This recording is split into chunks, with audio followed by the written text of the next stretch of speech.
Hoy, domingo tercero de Pascua, el evangelista San Juan nos presenta las apariciones de Jesús resucitado en una comida. Este testimonio de Pedro y de los demás apóstoles se funda en una experiencia básica. Hemos comido y bebido con Él después de que resucitó de entre los muertos. Esto es lo que sucede a las orillas del lago de Galilea.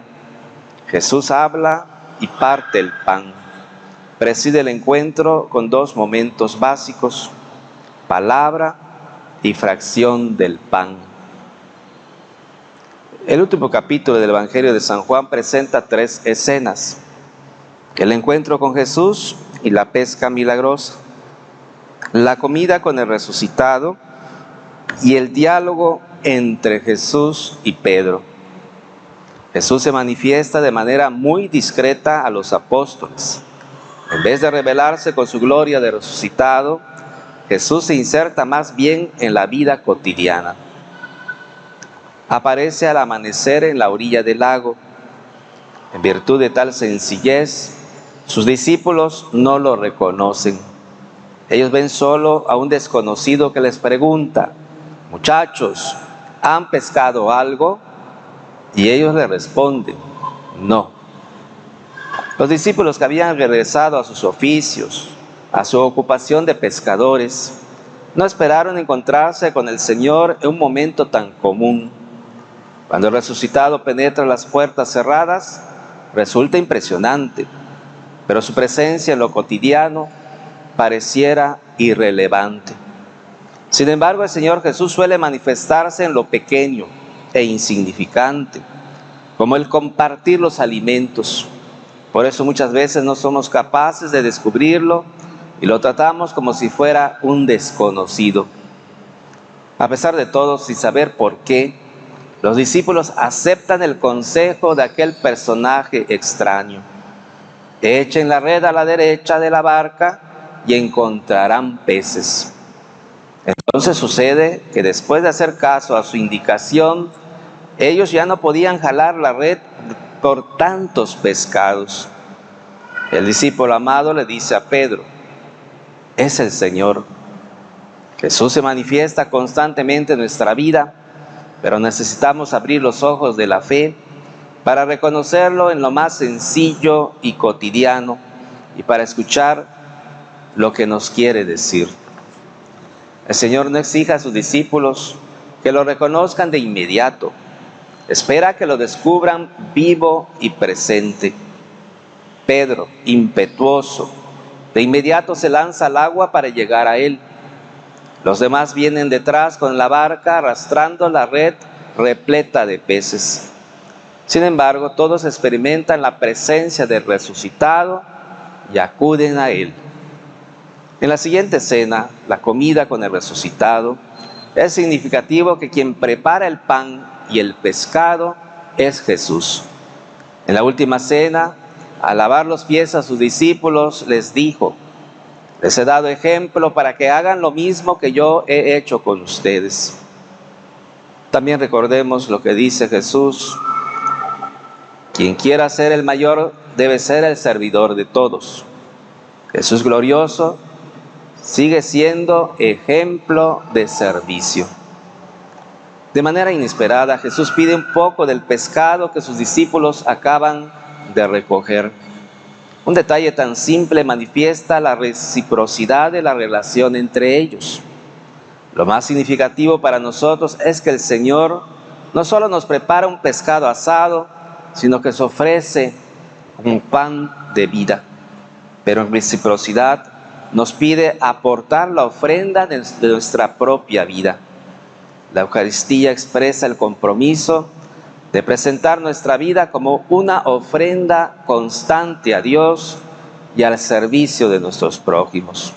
Es llevar al altar los peces recogidos, es decir, los trabajos, los éxitos, las dificultades, y ponerlos delante del Señor como una ofrenda existencial en favor de nuestros hermanos. Después de la comida, el Señor interroga a Pedro. No le reprocha que lo haya negado, pero le pregunta: Simón, hijo de Juan, ¿me amas más que estos? Pedro seguramente recuerda las 3 negaciones y cuando le dijo a Jesús: daré mi vida por ti. Ahora arrepentido, con humildad responde: Señor, tú sabes que te quiero. Una vez sanada la relación fracturada, Jesús le pide a Pedro apacentar sus corderos, pues para ser genuino pastor hay que amarlo. Jesús le pregunta de nuevo: Simón, hijo de Juan, ¿me amas? Pedro repite la respuesta. Por tercera vez le pregunta el Señor: Simón, hijo de Juan, ¿me quieres? Pedro se entristece, pero responde con humildad: Señor, tú conoces todo, tú sabes que te quiero. A pesar de todo, Pedro aprovecha la oportunidad para reivindicarse y es confirmado en su misión como pastor. Esta escena del Evangelio nos enseña que no solo a Pedro, sino a todos, el Señor nos da oportunidad de reconocer y reparar nuestros errores. Lo único que nos pide es amarlo. Al final, después de anunciarle que su respuesta implica el testimonio hasta la muerte, Jesús vuelve a llamar a Pedro y le dice: sígueme. Así lo hizo. La primera lectura ilustra cómo Pedro siguió a Jesús sin importarle las adversidades y la persecución. Los apóstoles, detenidos por predicar la resurrección del Señor, son presentados ante el Sanedrín, que les prohíbe enseñar en nombre de Jesús. Pedro rechaza la prohibición y aclara con valentía: hay que obedecer a Dios antes que a los hombres. Más que una necia rebeldía, Pedro expresa la firme convicción de un testigo que cree y por eso anuncia: el Dios de nuestros padres resucitó a Jesús, a quien ustedes mataron colgándolo de la cruz. La mano de Dios lo exaltó y lo ha hecho jefe y salvador. Pero Pedro añade algo muy relevante: nosotros somos testigos de esto. Este testimonio trae todo tipo de consecuencias. El amor que Pedro profesó a Jesús al reivindicarse de sus negaciones es un amor efectivo.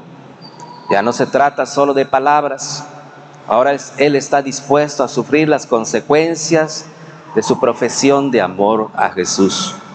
Aquí radica una de las enseñanzas fundamentales de este pasaje evangélico: decir al Señor: tú lo sabes todo, tú sabes que te quiero, y asumir las consecuencias de esta profesión de fe y amor. Y que ojalá que nosotros vayamos también poniendo en práctica el poder presentar al Señor Jesús un corazón arrepentido de nuestros pecados, de nuestros errores, y podamos decirle, así como Pedro le dice a Jesús con toda claridad, con toda transparencia: tú lo sabes todo, Señor, tú sabes que te quiero. Y que demostremos ese amor a Jesús con nuestro testimonio diario de entrega y servicio a la iglesia y a nuestros prójimos.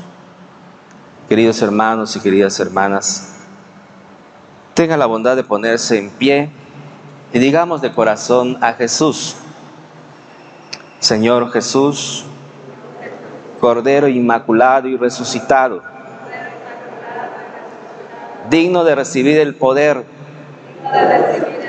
la riqueza, la sabiduría y la fuerza, el honor, la gloria y la alabanza. Haz que sepamos aceptar las consecuencias de decirte: tú sabes que te quiero. A ti la alabanza, el honor, la gloria y el poder por los siglos de los siglos. Amén.